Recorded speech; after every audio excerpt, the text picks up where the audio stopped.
Ambasadori Donat Lu takon kryeprokurore Narta Marku, diplomati lartë i kërkon hetimin e krimit të organizuar dhe goditjen e politikanëve të korruptuar. Byroja parlamentare përjashton 7 deputetë opozitës për dhunën në kuvend, PD dhe LSI paralajmërojnë Ramën, nuk e parë gjë akoma, drejtësia do të vendoset si në Paris. Këshilli Bashkiak i Tiranës miraton projekt buxhetin e vitit 2018, Velia i prezanton investimet 16.3 miliard lekë për transformimin e kryeqytetit, opozita bojkoton. Mbi 100.000 familje besohet se përdorin ujin e pijshëm, por nuk e paguajnë ato. Ministri Gjiknuri urdhëron ujësiesat marrin masa kundër informalitetit. Nis në janar akreditimi spitaleve publike dhe private në site dhe qendrat shëndetësore, laboratorët dhe stomatologët. Kush nuk plotëson standardet mbytet.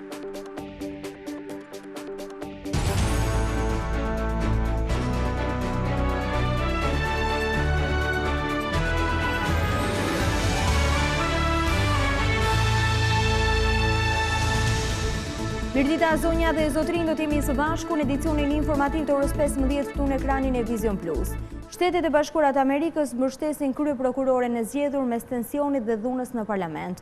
Donat Lu ishte mëngjesin e sotëm në zyrën e Arta Markut. Në takimin 30 minutësh mësohet se është diskutuar për dosjet e mëdha dhe përfaqësuesi i Washingtonit ka kërkuar hetimin e politikanëve të korruptuar. Ambasadori amerikan Donat Lu është takuar paraditin e kësaj të njëjteje me prokurorin e përgjithshme të përkohshme Arta Marku, për t'i dhënë gjithë mbështetjen për hetim të pavarur mbi dosjet e nxehta të korrupsionit dhe krimit të organizuar. E duket se pikërisht hetimet ndaj korrupsionit në politikë dhe krimit të organizuar kanë qenë në qendër të takimit. Diplomati amerikan i ka bërë thirrje kryeprokurores Marku për hetim pa kompromis për politikanë të korruptuar, duke i shkuar çështjeve deri në fund, me qëllim çuarjen para drejtësisë të zyrtarëve të lartë të korruptuar dhe atyre të lidhur me krimin. Biseda zhvilluar në zyrën e kryeprokurores ka zgjatur për 30 minuta. Ky është takimi i parë i përfaqësuesit të Washingtonit në Shqipëri me zonjën Marku, e cila mori detyrën në fillim të javës në një klim teje të tensionuar politike. Menjëherë pas zgjedhjes së Markut në krye të organit të akuzës, ambasada amerikane, pasi dënoi dhunën në parlament, theksoi se më në fund Shqipëria nuk do të ketë një prokuror të përgjithshëm që refuzon të hetojë politikanët. Arta Marku, kryeprokurorja e përgjithshme, u zgjodh vetëm me 69 votat e shumicës socialiste, në një situatë të pazakonte plot tension në sallën e kuvendit, ndërkohë që opozita protestonte brenda e jashtë saj kundër zgjedhjes së prokurorit të përgjithshëm. Një ditë më parë ambasadori Lu takua me krerët e opozitës, Lulzim Basha dhe Monika Kryemadhi, që kundërshtuan ashpër zgjedhjen e prokurores së përkohshme. Byroja parlamentare përjashtoi sot 7 deputetë opozitës dhe 1 të Partisë Socialiste në mbledhjen me dyert të mbyllura. Deputetët e akuzuar për dhunë lexuan formulën e betimit dhe thanë se mbrojtën vetëm kushtetutën. PD dhe LSI paralajmëruan Ramën se nuk ka parë gjë akoma dhe se shqiptarët do ta vendosin drejtësinë si në Paris. 7 deputetë opozitës dhe 1 i Partisë Socialiste janë përjashtuar nga parlamenti për 5 deri në 10 ditë. Kjo është fatura që opozita pagoi për sjelljen në seancën e SOHN-s ku zgjodh kryeprokurorja Arta Marku. Aktet të dënueshme, shumë të dënueshme, dhune apo pengimi të drejtës të votës të çdo deputeti janë tërësisht të ndëshkueshme. Ne do të jemi edhe më fort në mbrojtje të kushtetutës dhe të interesave të qytetarëve. Ky parlament nuk ka parë realisht asgjë akoma. Në mbledhjen e byros, deputetët e akuzuar për dhunë zgjodhen të mbroheshin duke lexuar formulën e betimit. Vetohem me nderin se do të kryej me ndërgjegjjet e tyre si deputet i popullit të Luhanit. Leximi i formulës së betimit u ka shërbyer deputetëve për të argumentuar se ata mbrojtën thjesht kushtetutën e se betejë e tyre do të vazhdojë. Mund të them që çizmja është simboli paralajmërues për këtë jund të drogës dhe të krimit organizuar që po vendoset në Shqipëri. Nuk kanë për të ndalur, sepse nuk do të ndalet populli shqiptar për vendosur drejtësinë, sepse shqiptarët e kanë vendosur drejtësinë edhe në mes të Parisit, jo më në Tiranë. Por ndërsa deputetët janë përballur me masa nga parlamenti, protestuesit kanë filluar betejën në gjykatë. 6 protestues të opozitës janë paraqitur sot në gjykatën e Tiranës, një seancë ku morën pjesë edhe deputetët e Partisë Demokratike. Prokuroria kërkoi simas detyrim paraqitje e gjykata miratoi kërkesën e organit të akuzës për 6 protestuesi që akuzohen për dhunë në tubimin para parlamentit ditën e hënë. Ministri Atil Dhjetor premtoi mbështetje të plotë të qeverisë për ngritjen e institucioneve të reja të drejtësisë. Vettingu pritet të sjellë pastrimin e gjykatave dhe prokurorëve nga abuzuesit, ndërsa reforma do të godasë korrupsionin e po ashtu edhe krimin e organizuar.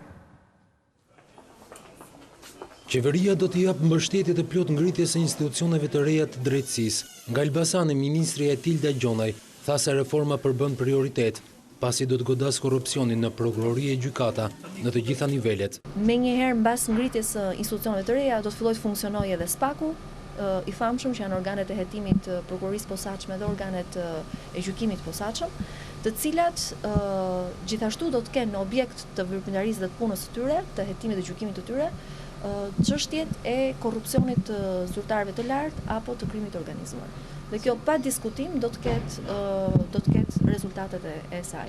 Por presim të përfundoj procesi i vettingut, i listës prioritare të 57 kryetarëve apo antarëve të rinj të kandidatëve të rinj për Këshill të Lartë të Prokurorisë dhe Këshill të Lartë Gjyqësor, me qëllim që më pas të fillojnë të ngrihen institucionet e reja. E pyetur rreth akuzave për 3 gjyqtarët e apelit që po gjykohen për korrupsion, Gjona i tha se çështja po ndiqet me vëmendje nga ministria. Këshilli i Lartë të Drejtësisë ka kompetenca të kufizuara në këtë periudhë, por pa diskutim për çfarë do kompetence dhe përgjegjësie që më jep ligji, do ta ushtroj momentin që do të ketë mbledhje Këshilli i Lartë të Drejtësisë. Ministra Gjona ishte në Elbasan ku takoi punonjësit në zyrën e Aluiznit, e ku njoh edhe me shqetësimet e qytetarëve. Viti 2018 do të sjellë një reformë të thellë në sektorin e ujësjellësit, mbi 100.000 familje dhe biznese dyshohet se nuk paguajnë asgjë, ndonse përdorin ujin e pishëm. Ministri Gjiknuri urdhëroi drejtorit në të gjithë vendin që të nisin sensibilizimin e qytetarëve për të vendosur matësat e më pas të vendosin masa ndëshkuese. Informaliteti në sektorin e ujësjellës kanalizimeve arrin në nivele alarmante. Mbi 100.000 abonent dyshohet se përdorin ujin e pishëm por nuk kanë kontratë dhe për rrjedhoj nuk paguajnë asnjë lek. Për pasojë, reforma në këtë sektor konsiderohet jetike për të rikthyer formalizimin. Ministri i Infrastrukturës Damian Gjiknuri ka urdhëruar të gjithë drejtoritë e ujësjellsave që të marrin masa me qëllim zbatimin e etapave të kësaj reforme. Faza e parë, e cila zgjat deri në datën 1 shkurt 2018, do të jetë koha e sensibilizimit të qytetarëve. Do të pritet që abonentët të aplikojnë për të lidhur kontratën, ndërsa më pas stafet e drejtorive do dalin në terren për të verifikuar situatën. Ministri kërkon drejtorive që të bëjnë analizën e kostove dhe të rishikojnë tarifat për lidhjet e reja me qëllim nxitjen e abonentëve për të paguar. Varësit këshillohet të mobilizojnë të gjithë burimet e tyre në ujësjellsa si dhe të analizojnë situatën në rast se do të nevojitet ndihmë nga qeveria qendrore. Edhe kryeministri Rama ka kërkuar që të verifikohen të gjithë punonjësit e administratës publike lidhur me pagesat e ujit të pishëm. Sipas të dhënave, aktualisht vetëm 1 në 3 litra ujë që prodhohet, faturohet dhe paguhet. Ministria e Shëndetësisë nis në janar procesin e akreditimit të spitaleve publike dhe private, në si do të kalojnë edhe qendrat shëndetësore, laboratorë dhe klinikat stomatologjike. Sipas ministres Ogerta Manastirliu, në rast të mos plotësimit të standardeve do të mbyllet aktivitetin. Nga janari i vitit 2018 do të nisë akreditimi të gjitha spitaleve publike dhe jo publike, qendrave shëndetësore, klinikave private e stomatologjike. Ky proces do të monitorohet nga Ministria e Shëndetësisë. Ministri Manastirliu deklaroi se strukturat jo publike, nëse nuk plotësojnë standardet e përcaktuara, do të mbyllen. Brenda vitit 2018, ne do të rendisim ose rankojmë sipas statusit të akreditimit të gjitha institucionet e kujdesit shëndetësor publik dhe jo publik, nga gjitha qendrat shëndetësore dhe deri tek spitalet universitare për plotësimin e standardeve bazë. Ndërsa për sa i përket strukturave shëndetësore jo publike, të cilat nuk do t'i plotësojnë standardet bazë pas kalimit të këtij procesi, bazuar në ligjin për kujdesin spitalor në Republikën e Shqipërisë, aktiviteti i tyre do të pezullohet. Sipas ministres, ky program do të kalojë në 2 faza dhe qëllimi është përmirësimi i shërbimit në sistemin shëndetësor. Vlerësimi i institucioneve shëndetësore për plotësimin e standardeve bazë dhe më pas vlerësimi i standardeve optimale të gjitha atyre institucioneve që kanë plotësuar 100% standardet bazë në fazën e parë të mbikëqyrjes. Duke filluar nga janari 2018, tashmë me standardet e reja që prezantojmë sot, do të nisë pra ky proces akreditimi. E në përfundim, brenda këtij viti, ne do të listojmë, rendisim spitalet sipas standardeve dhe statusit akreditimit. Në gjithë vendin janë 54 spitale publike e jo publike, 415 qendra shëndetësore, 122 klinika private dhe 1416 klinika stomatologjike. Deri tani vetëm një spital publik dhe 4 jo publik janë të akredituar. Një moshuar 85 vjeçare humbi jetën mbrëmjen e së mërkurës pasi banesa ku ajo jetonte u përfshin nga flakët. Zjarri ra rreth orës 21 në fshatin Bitinsk të Devollit dhe sipas policisë gruaja ka humbur jetën prej flakëve. Viktima është shoqëria e Bleta e cila prej shumë vitesh jetonte vetme në shtëpi pasi djali i saj banon në Durrës. Uniformat blu bojnë me dije se zjarri është shkaktuar nga një furnellë elektrike të cilën e moshuara e përdorte për ngrohje. Qinjët kanë parë flakët dhe kanë lajmëruar forcat e policisë dhe zjarrfikset, por ndërhyrja nuk e shpëtoi dot të moshuarën. 10 persona që shesin në tregun industrial të Durrësit bllokuan punën në shenjë proteste ndaj konkurrencës së pandershme. Ata i kërkuan bashkisë të mos lejojë shitjen në rrugë dhe trotuare e po ashtu të ulet e taksat. Tregtarët në tregun industrial në Durrës bllokuan për një orë punën në shenjë proteste kundër konkurrencës së pandershme. Ata u mlodhën në sheshin para godinës së tregut dhe i kërkuan bashkisë që të ndërhyjë për të larguar shitësit e paligjshëm që punojnë në rrugë dhe trotuare. Sipas protestuesve, bashkia nuk duhet lejoj asnjë person që të ushtrojë aktivitet brenda hapësirës që është për tregtarët e lishëm.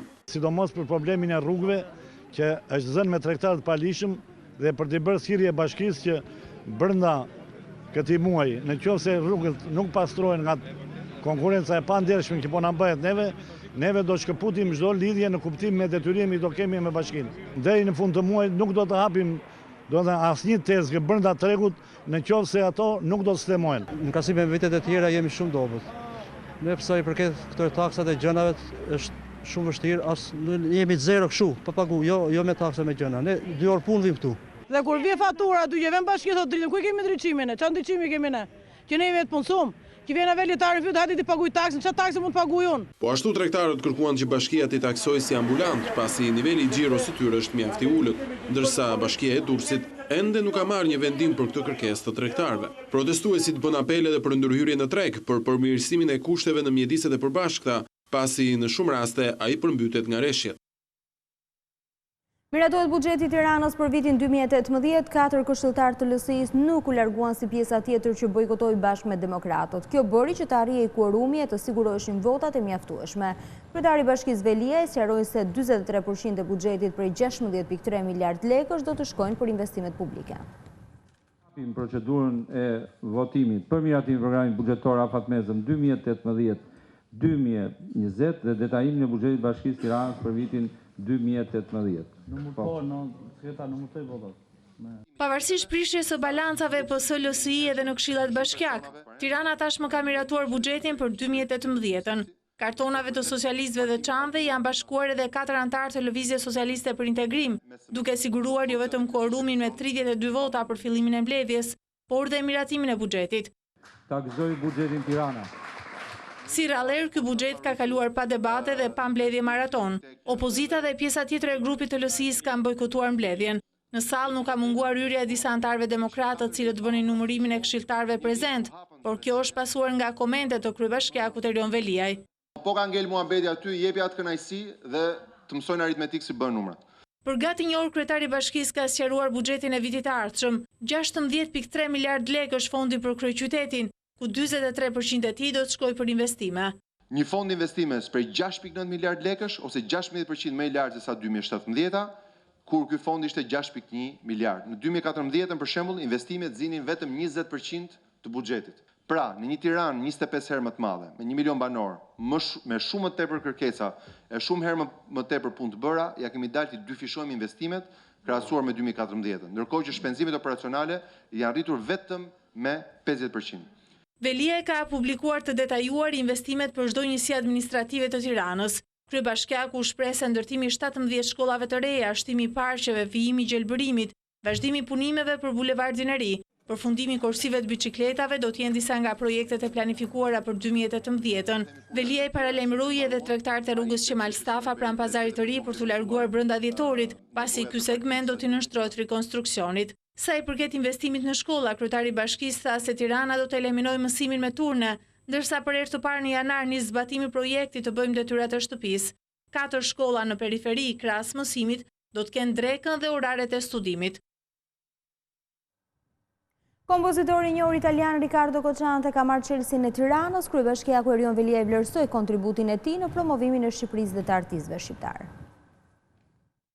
Kryetari i Bashkisë së Tiranës priti këtë të njëjtën në një takim këngëtarin dhe kompozitorin e njohur italian Riccardo Cocciante dhe këngëtaren shqiptare Elhajda Dani, të cilët do të performojnë në festivalin e 56 të këngës. Kryebashkiaku falenderoi këngëtarin Cocciante, por gjithçka ka bërë për Shqipërinë, por në mënyrë të veçantë për promovimin e artistëve shqiptar. Në shenjë mirënjohjeje, Velia i dhuroi Chelsea-n e qytetit. Përfaqësojnë 2 gjenerata të frymëzimit në Shqipëri. Jam i sigurt që Chelsea qyteti i Tiranës është një tribut edhe në emër të prindërve tanë dhe të gjeneratës tyre për atë që përfaqëson Cocciante, Italia dhe bota e civilizuar në ato vite.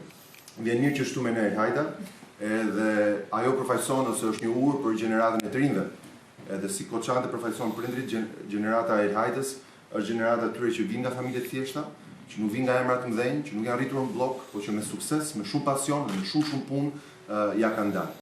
I rikthyer në Tiranë pas 4 vitesh, kompozitori u shpreh surprizuar për transformimin që ka pësuar kryeqyteti. Ma sono 4 anni che non sono venuto qua, che vengo qui e Kam qenë këtu para 4 vitesh dhe Tirana ka ndryshuar rrënjësisht, ka ndryshuar në sensin pozitiv. Dje ishim në një vend që ishte rinovuar totalisht, e mrekullueshme. Ju shpreh për gëzimet sepse para disa vitesh kishte shumë punë për të bërë. Ju vut punës dhe dua të them se është një qytet që po rilind. Tirana po rilind. Pikërisht nga problemet që ka pasur në të kaluarën dhe kjo duket qartë duke ecur nëpër qytet. Velia i theksoi se fal kontributit të Cocciantes, Shqipëria ka sot një këngëtare të talentuar dhe që përfaqëson gjeneratën e re. Duke filluar nga ora 17 deri në orën 18 të kësaj të enjte, dogana e Qafthanës do të jetë e bllokuar. Për një orë, puna në hyrje dhe në dalje në këtë pikë kufitare do të ndërpritet. Ndërkohë pas asaj ore gjithçka do të rikthehet normalitetit. Shkak për këtë bllokim mësohet se është bërë opozita maqedonase, e cila do të mbajë sot një protestë. Tubimi bëhet kundër arrestimit të 6 deputetëve të VMRO DPMN-s, lidhur me ngjarjet e përgjithshme në Parlamentin e Maqedonisë më 27 prill, ku sulmuan Zoran Zaev, Zjadin Sela dhe Ratmila Sheqerinska. Autoriteti mbikëqyrjes financiare e ka kthyer në objektivin kryesor mbrojtjen e konsumatorëve. Kreu i këtij institucioni, Ervin Koçi, tha se gjatë vitit të ardhshëm do të prezantohen strategjia 5-vjeçare. Fokusi kryesor i punës së autoritetit të mbikëqyrjes financiare do të jetë mbrojtja e konsumatorit. Kreu i këtij institucioni, Ervin Koçi, duke folur në takimin e fundvitit me mediat, tha se në 2018 do të bëhen disa ndryshime ligjore që në thelb do të ofrojnë shërbim më cilësor për qytetarët. Në funksion të mbrojtjes konsumatore, përgjatë këtij viti, Bordi i Autoritetit ka marrë disa vendime të rëndësishme, ku do të veçoja bashkërendimin e punës për shlyerjen e detyrimeve të prapambetura, objekti fond kompensimit sidomos për detyrimet e periudhës, kalimin online të policave kufitare, fillimin e projektit për mikrosigurimet, apo dhe nisme të tjera që kanë ndikuar pozitivisht tek qytetarët dhe ju keni qenë pjesëmarrës duke i pasqyruar ato. Në vitin e ardhshëm AMF do të prezantojë strategjinë 5-vjeçare të zhvillimit. Drafti do të përfshijë sfidat me të cilat përballet autoriteti dhe tregjet që kanë në mbikëqyrje, si dhe përballimin e situatave. Kryetari demokrat Lulzim Basha është takuar me kreun e Parlamentit të Maqedonisë Talat Xhaferi, lideri i opozitës tha se përmbushja e plotë e marrëveshjes së Ohrit me avancimin e të drejtave të shqiptarëve e gjuhës shqipe është rruga drejt sigurisë dhe stabilitetit në Maqedoni dhe më gjerë. Kryetari i opozitës u shpreh se rreziku që kanos ëndrrën europiane për Shqipërinë dhe vendet e tjera të rajonit është korrupsioni dhe krimi i organizuar i lidhur me qeverinë. Xhaferi është pritur edhe nga zëvendës kryeministrja Senida Mesi gjatë takimit me të cilën tha se mbledhja e përbashkët e dy qeverive do të shërbejë një mekanizëm i qëndrueshëm për forcimin e marrëdhënieve. Ambasadori Donald Lu takon kryeprokurore Narta Marku, diplomati i lartë i kërkon hetimin e krimit të organizuar dhe goditjen e politikanëve të korruptuar. Byroja parlamentare përjashton 7 deputetë opozitës për dhunën në kuvent, PD dhe LSI paralajmërojnë Ramën, nuk e parë gjë akoma, drejtësia do vendoset si në Paris. Këshilli Bashkiak i Tiranës miraton projekt buxhetin e vitit 2018, Velia i prezanton investimet 16.3 miliard lek për transformimin e kryeqytetit, opozita bojkoton. Mbi 100.000 familje besohet se përdorin ujin e pirshëm, por nuk e paguajnë ato. Ministri Gjiknuri urdhëron ujësiesa të marrin masa kundër informalitetit. Nis në janar akreditimi i spitaleve publike dhe private në site dhe qendrat shëndetësore, laboratorët dhe stomatologët. Kush nuk plotëson standardet mbyllet. Zonja dhe zotrin, kjo ishte gjithçka e përgatitur për edicionin informativ të orës 15. Për më shumë informacione dhe në çdo kohë mund klikoni në adresën tonë të internetit si dhe në faqen tonë në Facebook. Bashkë ndajemi këtu, mirupafshim.